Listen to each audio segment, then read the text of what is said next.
ಬೇಲೂರು ತಾಲೂಕಿನ ಆತ್ಮೀಯ ರೈತ ಬಂಧುಗಳೇ, ನಾವೀಗ ಗೊಟ್ರುವಳ್ಳಿ ಗ್ರಾಮದಲ್ಲಿದ್ದೀವಿ. ಗೊಟ್ರುವಳ್ಳಿನಲ್ಲಿ ನಮ್ಮ ಕಲ್ಯಾಣ್ ಪ್ರಸಾದ್ ಅವರ ಶುಂಠಿ ಹೊಲದಲ್ಲಿದ್ದೀವಿ. ಇದೇನು ಶುಂಠಿ ಹೊಲದಲ್ಲಿದೆ, ಒಂದು ಸಲ ಸ್ಪ್ರೇ ಮಾಡಿದ್ದಾರೆ, ಒಂದು ಸಲ ಡ್ರೆಂಚಿಂಗ್ ಮಾಡಿದ್ದಾರೆ. ಜೊತೆಗೆ ಕಲ್ಯಾಣ್ ಪ್ರಸಾದ್ ಅವರು ನಮ್ಮ ಜೊತೆಗಿದ್ದಾರೆ. ಡ್ರೆಂಚಿಂಗ್ ರಿಸಲ್ಟು, ಗೊಬ್ಬರದ್ದು, ಔಷಧಿದು ಯಾವ ಪ್ರಮಾಣದಲ್ಲಿ ರಿಸಲ್ಟ್ ಬಂದಿದೆ ಅಂತ ರೈತ ಬಂಧುಗಳು ನೋಡಬೇಕು. ಒಂಚೂರು ನಿಮ್ಮ ಪರಿಚಯ ಹೇಳಿ ಸರ್. ನನ್ನ ಹೆಸರು ಕಲ್ಯಾಣ್ ಪ್ರಸಾದ್ ಅಂತ, ಗೊಟ್ರುವಳ್ಳಿ. ಹಾಂ, ಈ ಶುಂಠಿಗೆ ಔಷಧಿ, ಗೊಬ್ಬರ, ಡ್ರೆಂಚಿಂಗ್ ಎಲ್ಲ ಎಲ್ಲಿ ತಂದಿದ್ರಿ? ದಾಸಗೌಡ ಪ್ಲಾಂಟರ್ಸಲ್ಲಿ ತಂದಿದ್ದೆ. ಏನಾದ್ರು ರೈತರಿಗೆ ಏನಾರು ಹೇಳೋಕ್ಕೆ ಇಷ್ಟಪಡ್ತೀರಾ? ಬೇಲೂರು ತಾಲೂಕಿನ ರೈತರುಗಳಿಗೆ ರೈತರಿಗೆ ಹೇಳಕ್ಕೆ ಮಾಡ್ತೀವಿ. ರೈತರೇ ಎಲ್ಲರೂ ದಾಸಗೌಡ ಪ್ಲಾಂಟರ್ಸಲ್ಲಿ ಔಷಧಿ ತಗೊಬನ್ನಿ. ಒಳ್ಳೆ ಔಷಧಿ ಕೊಡ್ತಾರೆ, ಒಳ್ಳೆ ಕಾಂಬಿನೇಷನ್ ಕೊಡ್ತಾರೆ. ಒಳ್ಳೆ ಇದನ್ನು ಔಷಧಿ ಮತ್ತು ಡ್ರೆಂಚಿಂಗ್ ಕೊಟ್ಟಿದ್ದು, ಔಷಧಿ ಕೊಟ್ಟಿದ್ದು, ಗೊಬ್ಬರ ಕೊಟ್ಟಿದ್ದು ಎಲ್ಲ ಕೆಲಸ ಮಾಡಿದ್ಯಾ? ಎಲ್ಲ ಕೊಟ್ಟಿದ್ದೆಲ್ಲ ಚೆನ್ನಾಗಿ ಕೆಲಸ ಮಾಡಿದೆ.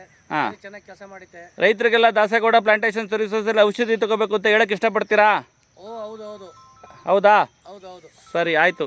ಬೇಲೂರು ತಾಲೂಕಿನ ಆತ್ಮೀಯ ರೈತ ಬಂಧುಗಳೇ, ಇದು ಗೊಟ್ರುವಳ್ಳಿ ಗ್ರಾಮದಲ್ಲಿ ಕಲ್ಯಾಣ್ ಪ್ರಸಾದ್ ಎಂಬ ರೈತರ ಶುಂಠಿ. ಇದು ಸುಮಾರು 5 ವರ್ಷದಿಂದ ದಾಸಗೌಡ ಪ್ಲಾಂಟೇಶನ್ ಸರ್ವಿಸಸಲ್ಲಿ ಔಷಧಿ ಗೊಬ್ಬರ ತಗೊಂತಾರೆ. ಈ ವರ್ಷ ಸ್ಪ್ರೇ ಮತ್ತು ಡ್ರೆಂಚಿಂಗ್ ಎಲ್ಲ ಮಾಡಿದ್ದಾರೆ. ತುಂಬ ಒಳ್ಳೆಯ ಗುಣಮಟ್ಟದಲ್ಲಿ ಬೆಳೆ ಬಂದಿದೆ. ದಯಮಾಡಿ ಬೇಲೂರು ತಾಲೂಕಿನ ರೈತ ಬಂಧುಗಳು ದಾಸಗೌಡ ಪ್ಲಾಂಟೇಶನ್ ಸರ್ವಿಸಸ್ಗೆ ಬಂದು ಔಷಧಿ ತಗೋಬೇಕಾಗಿ ರೈತ ಬಂಧುಗಳಿಗೆ ಕೇಳ್ಕೊಳ್ತೀನಿ.